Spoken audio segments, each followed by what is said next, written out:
My next guest has empowered hundreds of women to own their leadership role by providing the tools that allow them to step into their authority in a way that felt natural to them. Please welcome Shea Smith.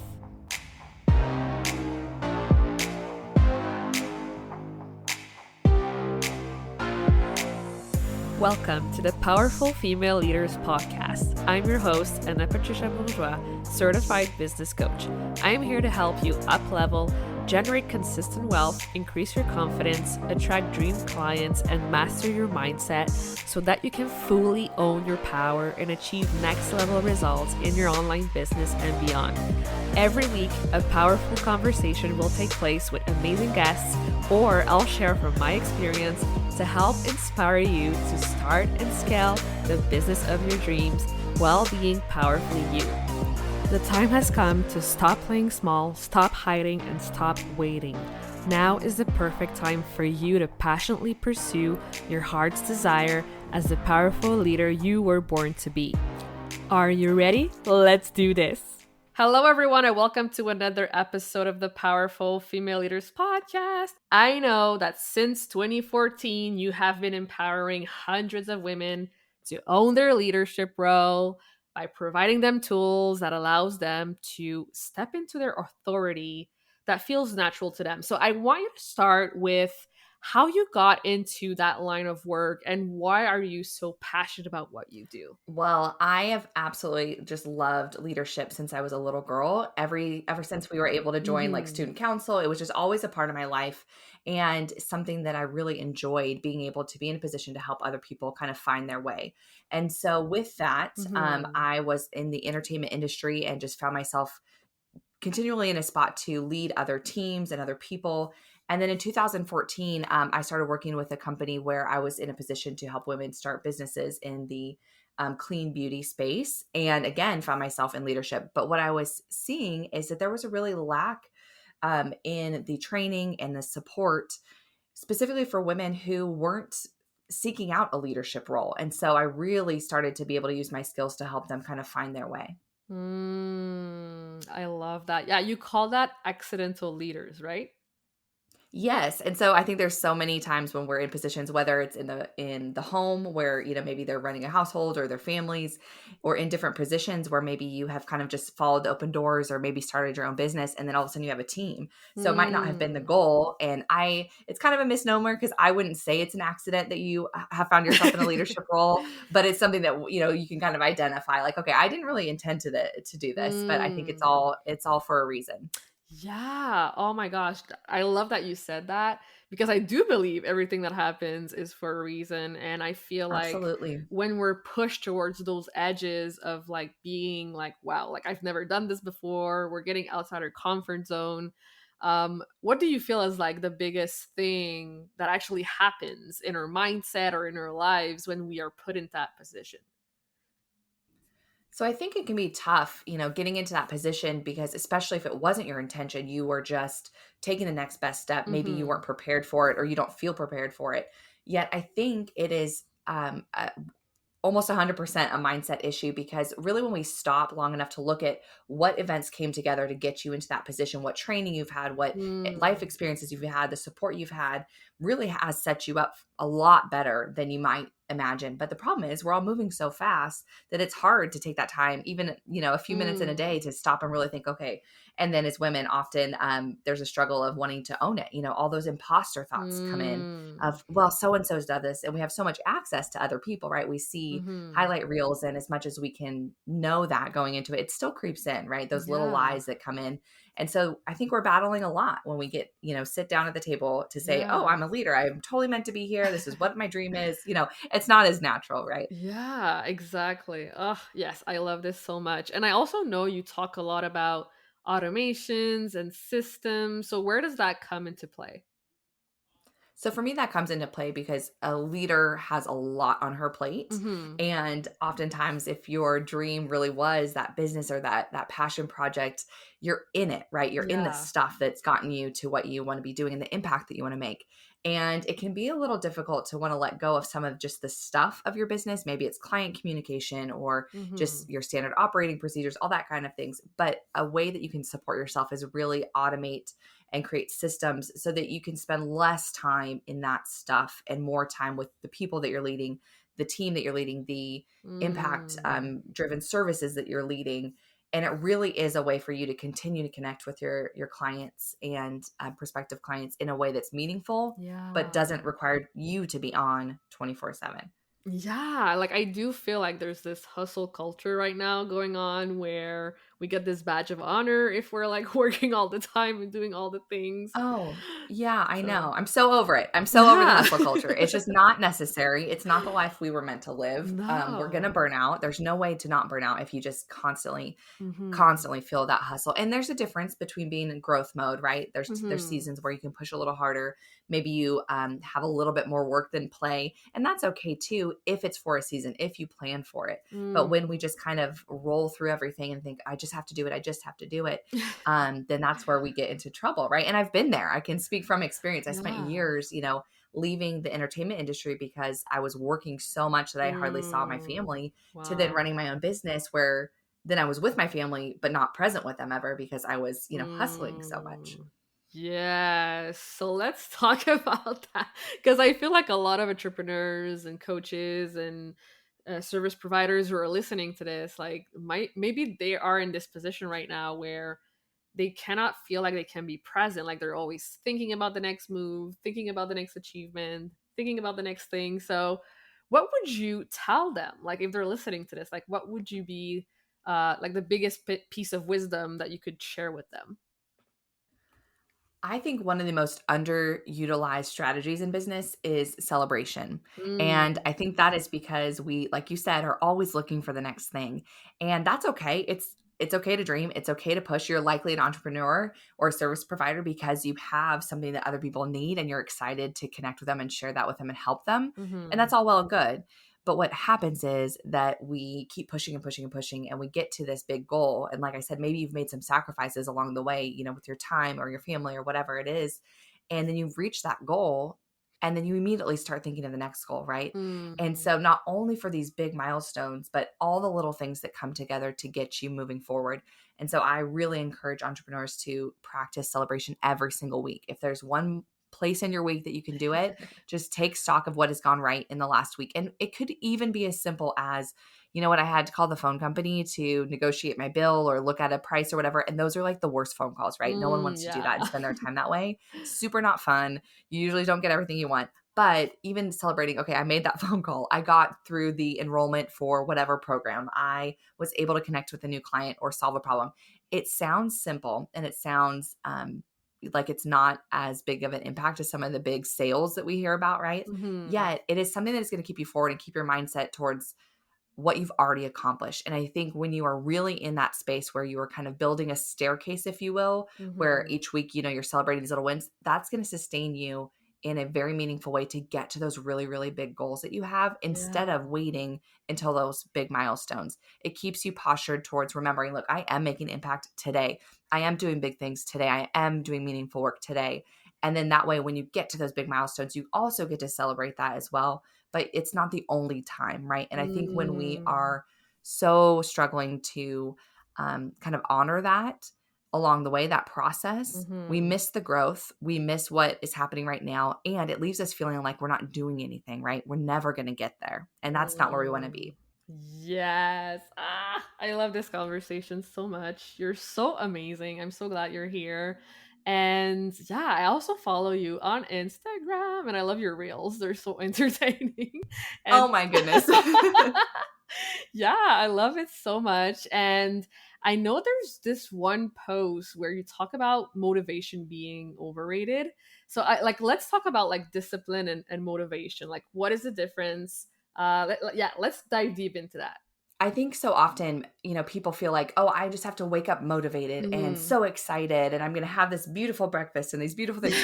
And that's all fun too. Like, I mean, we all watch them. We all watch those kind of videos too on Instagram, right? Yeah. But I think motivation is overrated. It doesn't have to always feel like, oh, yay, the birds are chirping and they're getting me dressed in the morning. And I'm so excited to be an entrepreneur today because it's so easy and everyone loves it, right? Mhm. It's tough. It's a business. It doesn't mean it all has to be hard.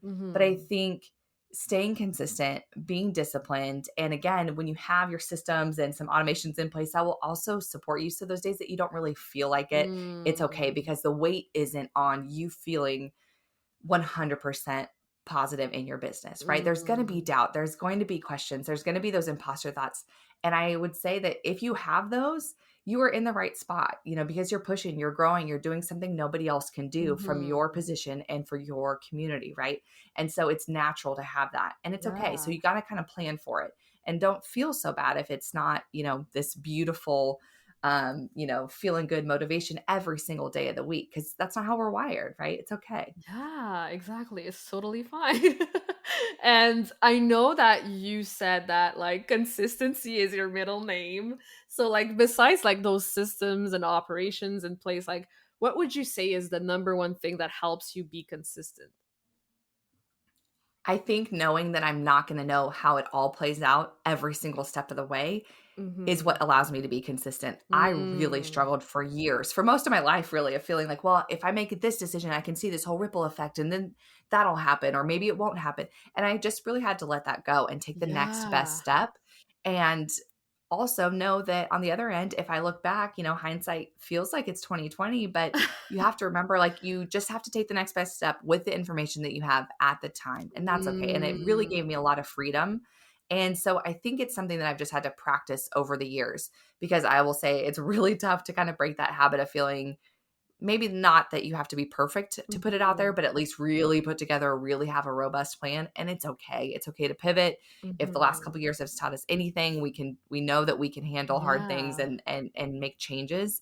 And that's okay. So don't fear, what the whole plan. We're never going to know the whole plan before we Yeah. start, right? Exactly. And I feel like a lot of people put a lot of pressure on themselves to figure it all out. And I always say this like, Absolutely. Myself yeah. included. My goodness. Yeah, and I always say like, we don't have to have it all figured out. It's good sometimes to just go with the flow, go with where we're at and what feels good. And like I think it's all a balance. Everything is a balance, and as long as you don't give up and you keep going, you're going to get there. So, I do ask this to every guest who come on the show, and I'm curious to know what you have to say about it. What does being a powerful leader mean to you? Ooh, that's a good question. I think being a really powerful leader is being in a position to lead well and be a healthy leader, which means that you have some sort Mhm. of work life integration where you can take care of yourself, take care of your business, but not be on Mhm. fumes all the time. And that is something that I just didn't see for years and years and years. And my whole first career, I saw leaders that were just barely getting by all the time. And I don't think that as a Mm. leader, we can really support other people and lead them if we aren't taking care of ourselves. And that's not to say, again, that it's all going to be perfectly aligned and balanced. I don't think that that balance exists for too long on any given day. But Mhm. to practice consistency, to practice boundaries, to have celebration and have some support either from team members or, like I said, systems so that you can Mhm. function, so that you can show up every day where you need to without Yeah. modeling, unhealth in your business as well. Yes. Ah, this is so good. Like I hear different versions of this, and this is like a really great short answer for it. And yeah, I'm just so glad we connected. Me too. Me too. Yes, love it. So, do you have like any like advice or tips for people who are like they're feeling like they're there, like they're just like some few things missing, maybe it's their strategy, maybe in their operations, maybe in their team, and they just cannot put their finger on it. What would you say to them to like help them take that next step and move forward? I'm a huge advocate of doing a self audit of your business. And so if someone they Mm. can't really quite put their finger on it, I would say write down all the things that you need to do in your business. It might take you a few minutes. That's okay. Take the time to do this because it'll help catapult you forward and look Mhm. at what all the tasks are. Do you need to be the person at the helm of each of those tasks? Is it something that you can take off your plate? Maybe it's something that you can bring in some support or create a system around. What are the things you Mm-hmm. enjoy doing from that list that you would never, ever, ever want to step away from? And then maybe that'll help kind of lift some things out. And so that not everything looks like an equal task. And so that you can really dive into, where do I want to be spending my time? Do I even like doing some of these things? Could someone, even though I enjoy something, could somebody else take that over even for this season of life? And just kind of start there, because then it'll really give you some perspective on where your time is currently being spent and where you want to spend it. And I think that's where you can start making the real moves. Yeah. So let's talk about that for a second, like outsourcing some of our tasks. How would you go about it if it's like your first time like hiring help? Like what do you look for? Like what are the signs and the things that we should have in place before doing that? Any tips for that would be great. I would say just try it. I worried for a long time about having a Yeah. certain budget or a certain timeline or a certain amount of tasks, or are they going to be great forever? And I've gone through a couple of different team members that either they supported me for a while and then their life situation Hmm. changed, or it just didn't fit, or I wasn't able to keep up with it, whatever it was. And again, this feeling of freedom where you can make the decision that works for you right now. And it's, if it doesn't work out, it's okay. But if it does work out, that's incredible. And they can shift with your business. I would 100% ask your network for recommendations. If it's your very first hire, who are people working with? Maybe even if that person's not available, they know someone, because we know awesome women run in packs, and I know that I recommend people that I've worked with and I can appreciate. That's how I got the person that's supporting me the most right now is through another friend who just mentioned that she was looking for work, and it's incredible. Hmm. And then take a look at what you are maybe holding on to that you don't need to, that you could test it with. So for example, I love writing emails. I know it sounds strange, especially in today's day and age, but I really like communicating with my clients in that way. And I thought that that was Hmm. something that I would always keep. Yet I had this team member come along and she mentioned, "Hey, I can write some emails for you." I thought, okay, well, just this month though, because I'm going to get back to it because I really love doing that. And I'll kid you not, Yeah. she did it in a fraction of the time. Incredible copy. And it was something that I can really use, that support, because it is a lot of time spent doing that. And so for now, she's lifted that Hmm. off. And I didn't even think that that was something that was a burden on my shoulders because I enjoyed it. And yet Wow. now I'm free from Yeah. that too. And again, it took me a little bit to practice this. So if you were struggling and feeling like, Yeah. oh, I don't know if I want to hand anything over in my business, do something really low key that isn't going to make or break your business and see how it goes. Cause I would put money on it. It kind of gets addicting. You're like, oh, actually, what else can I outsource? What else can I outsource? Because it's kind of nice not being the only person, especially as a Yeah. solopreneur, And so I would really encourage you to Yeah. just take the first step. Yes. Just do it. Try it out. See how it feels for you. Like you cannot go wrong, honestly, because you're Right. always learning. And yeah, I love that. Thank you so much for sharing that. That was awesome. Of course, of course, and it can feel scary because if your business is your baby, right? And so it can be Hmm. it can be tough. But like you said, you really can't go wrong unless you're handing over the keys to your business, right? Yeah. Start where it feels good. But something like Yeah. doing an Instagram post or scheduling for you or whatever behind the Yeah. scenes, just try it out and be clear about your expectations. And there's nothing wrong with doing kind Yes. of a trial run. That's something I encourage my clients to do is if they bring on a team member, do a trial run and see if one Yeah. project or one month or whatever it is. And that way you both know, like, okay, we're going to check in about this. So if it's not a right fit, and then that really removes a lot of awkwardness of, oh, should I say Oh something or my should I not? gosh. It just Yeah. really sets you both up really well. I'm so glad you said that because I did hire some help last year, and that was one of the major things that I noticed is that this person, like, she kept me in this contract for 3 months. So I would have appreciated like a trial period or something, Absolutely. you know? So yeah, I'm glad that you said that. Yeah, if you're a service provider and you're listening to this, take some notes. Yeah. Awesome. So, do you have, any last piece of wisdom that you'd like to share with our audience today? I would just encourage you that if you feel any sort of resistance that you need a Mhm. permission slip to do a trial run with a new service provider, or you need the permission to say, okay, I am going to try and get some support. let this message be that for you. Let this be your green light, your permission slip, whatever you need to just take the next step that you likely know that you already need to. And if you're feeling a little hesitation, that's okay. Just check in with yourself and why that might be there, and, do an assessment and see where you can go that's really going to help you move forward. Yes, I love that. Awesome. So where can people go to connect with you further online? So my website is the best place to get all the info and connect with me is thesheasmith.com. That's TheSheasmith. And I am also the Shea Smith on Instagram as well. So that's where I hang out. Awesome. Well, thank you so much again for coming on the show. This was awesome. And yeah, I appreciate you so much. I so loved our conversation. Thank you so much for having me. Thank you so much for listening to this episode of the Powerful Female Leaders podcast. If you love this episode, make sure to spread the message, leave a review, and subscribe. I would forever be grateful for you. I also want to hear from you, and I want to know your feedback and your questions for future episodes. So don't be shy, say hi, and send me a message at Powerful Female Leaders Podcast on Instagram. Until then, I'll see you on the next episode.